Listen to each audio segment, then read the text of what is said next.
أجتاز السماء جلالا فأزيد أسراب الغيوم جمالا وألون الدنيا بأجمل بسمة وأكون للخير العميم مثالا।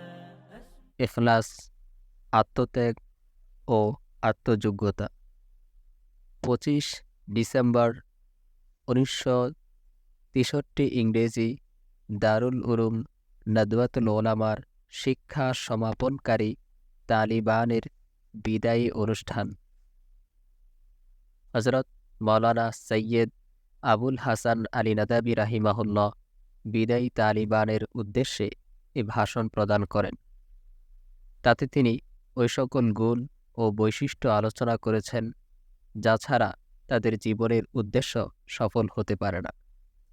এই মূল্যবান ভাষণে রয়েছে এমন কিছু দিক নির্দেশনা যা তালিবে ইলমের ইলমি জীবনের জন্য আলোকবর্তিকা হতে পারে অমূল্য পাথেয়। সমস্ত প্রশংসা আল্লাহর, তিনি ছাড়া কোনো ইলাহ নেই, তিনি ছাড়া কোনো সহায় নেই, এবং দুরুদ ও সালাম তার হাবিবের প্রতি, সারা জাহানের জন্য যিনি করুণা ও রহমত, যার আনুগত্যই হল মুক্তির একমাত্র পথ। আমার প্রিয় তালিবান ইলম, এখন বিদায়ের সময় এবং সবাই দুঃখ ভারাক্রান্ত। এটাই স্বাভাবিক, কেননা বিদায় আনন্দ বেদনার মিশ্র অনুভূতিরই মুহূর্ত। আনন্দ হল সামনের সম্ভাবনাময় কর্মজীবনের জন্য এবং বেদনা হল বর্তমানের প্রিয়জনদের বিচ্ছেদের জন্য। কিন্তু বিদায় তো সময়েরই অনিবার্য প্রয়োজন। সারা জীবন তো শুধু বিদায়েরই আয়োজন। বারবার ক্ষণিকের বিদায়, তারপর একবার চিরকালের বিদায়। সুতরাং বিদায়কে অনিবার্য সত্যরূপে বরণ করে নেয়াই হলো বুদ্ধিমানের কাজ।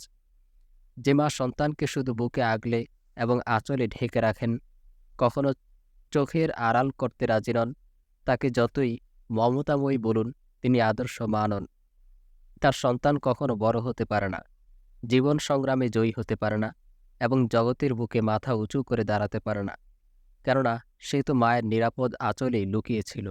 জগতের বাস্তবতা এবং সময়ের তিক্ততা থেকে শিক্ষা গ্রহণের সুযোগ তো সে পায়নি। মায়ের স্নেহ মমতায় প্রতিপালিত হওয়ার জন্য রয়েছে একটা নির্ধারিত সময়। ততক্ষণ মা তাকে আঁচলের ছায়া দিয়ে, বুকের উত্তাপ দিয়ে পরম মমতায় লালন পালন করে থাকেন। তারপর সেই মমতাময়ী মাই বুকের মানিককে বুক থেকে আলোক করে দেন এবং শিক্ষার জন্য, দীক্ষার জন্য চোখের আড়ালে দূরে, বহু দূরে পাঠিয়ে দেন, যাতে সন্তান তার বড় হয়, জ্ঞানী হয়, গুণী হয় এবং মানুষ হয়। তাহলেই না এই সন্তান বার্ধক্যে তার চোখের আলো হবে, বুকের বল হবে এবং মৃত্যু পর্যন্ত তার সকল দুঃসময়ের সহায় হবে। আমার প্রিয় তালিবান ইলম, আপনার জ্ঞান সত্তার জন্য মাদ্রাসাও তেমনি এক মমতাময়ী মা। মাদ্রাসার প্রশান্ত, পবিত্র ও জ্ঞান গম্ভীর পরিবেশে আপনার জীবনের দীর্ঘ সময় কেটেছে।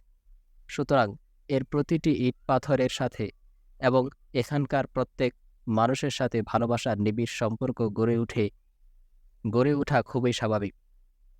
এটা মানব স্বভাবের স্বতঃস্ফূর্ত চাহিদা।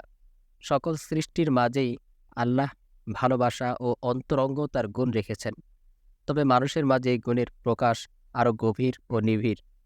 শুধু ভাষা বিজ্ঞানই নয়, বরং মনোবিজ্ঞানেরও বড় বড় বিশারদ বলে থাকেন যে ইনসান শব্দের ধাতুগত অর্থ হচ্ছে ভাব ও ভালোবাসা এবং অনুরাগ ও অন্তরঙ্গতা।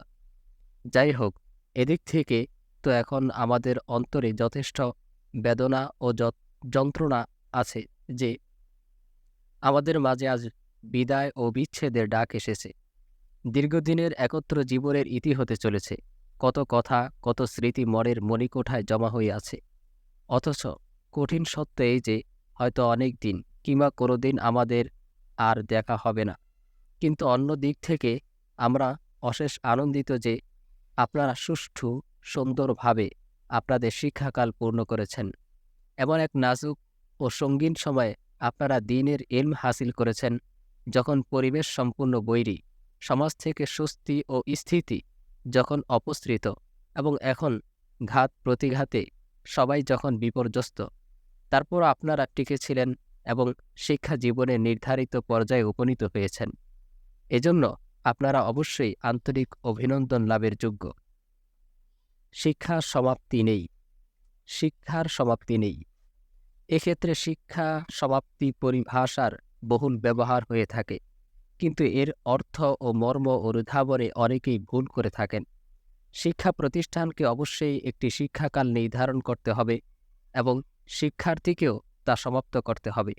কিন্তু এখানে আমরা যে মহা গুরুত্বপূর্ণ কথাটি আপনাকে বলতে চাই তা এই যে শিক্ষার্থীর শিক্ষা জীবন কখনো সমাপ্ত হতে পারে না এবং তালিবানে ইলম কখনো তলবে ইলম থেকে ফারিগ হতে পারে না। আল্লাহ না করুন আপনি যদি শিক্ষা সমাপ্তির অর্থ এই মনে করে থাকেন যে তালিম ও শিক্ষা অর্জন থেকে আপনি ফারেক হয়ে গেছেন, অধিক তালিম ও তারবিয়াতের আপনার প্রয়োজন নেই, শিক্ষায় দীক্ষায় আপনি এখন সম্পূর্ণ, কেননা আপনি শিক্ষা সমাপ্ত করেছেন, তাহলে কোনো রকম দ্বিধা সংকোচ ছাড়া পরিষ্কার ভাষায় আমি বলবো কোনো শিক্ষাই আপনি লাভ করেননি। আপনাদের প্রিয় প্রতিষ্ঠান তার উদ্দেশ্যের পথে সম্পূর্ণ ব্যর্থ হয়েছে, আর আমরা যারা আপনাদের সেবায় নিয়োজিত ছিলাম আমরা হয়েছি সর্বশান্ত। কিন্তু আমি আগেও বলেছি আপনাদের প্রতি আমার পূর্ণ আস্থা রয়েছে। আমার বিশ্বাস শিক্ষা সমাপ্তির এবং তালিম থেকে ফারাগতের এই গলত অর্থ আপনারা গ্রহণ করেননি, বরং আপনাদের মহান পূর্ববর্তীদের কাছে এর যে অর্থ ও মর্ম ছিল আপনারাও তাই বুঝেছেন এবং বিশ্বাস করেছেন। সুযোগ্য পূর্বসূরির সুযোগ্য উত্তরসূরি হিসাবে আপনারাও নিশ্চয় বিশ্বাস করেন যে ফারিগ হওয়ার অর্থ হল শিক্ষা লাভের এমন এক স্তরে আপনারা উপনীত হয়েছেন যে এখন যে কোনো বিষয়ে কিতাব হাতে নিতে পারেন এবং সাহস করে জ্ঞান সমুদ্রে ডুব দিয়ে প্রয়োজনীয় মণিমুক্তা তুলে আনতে পারেন। বরং এভাবে বলা অধিক সঙ্গত যে জ্ঞান ভাণ্ডারের চাবিগুচ্ছ আপনার হাতে তুলে দেওয়া হয়েছে। আপনি এখন যে কোনো তালা খুলতে পারেন এবং যত ইচ্ছে জ্ঞান সম্পদ আহরণ করতে পারেন। এই চাবিগুচ্ছ আপনি যত বেশি ব্যবহার করবেন তত বেশি লাভবান হবেন, তত বেশি বিদ্বান ও বিত্তবান হবেন। যে কোনো নিসাব ও পাঠ্য ব্যবস্থার একটি নিজস্ব বৈশিষ্ট্য থাকে। আমাদের দ্বীনি মাদারেসের নিসাব ও পাঠ্য ব্যবস্থা যদি তার শিক্ষার্থীর মাঝে আমি কিছু জানি না এ অজ্ঞতাবোধ সৃষ্টি করে দিতে পারে, তাহলেই নিসাবের উদ্দেশ্য সফল।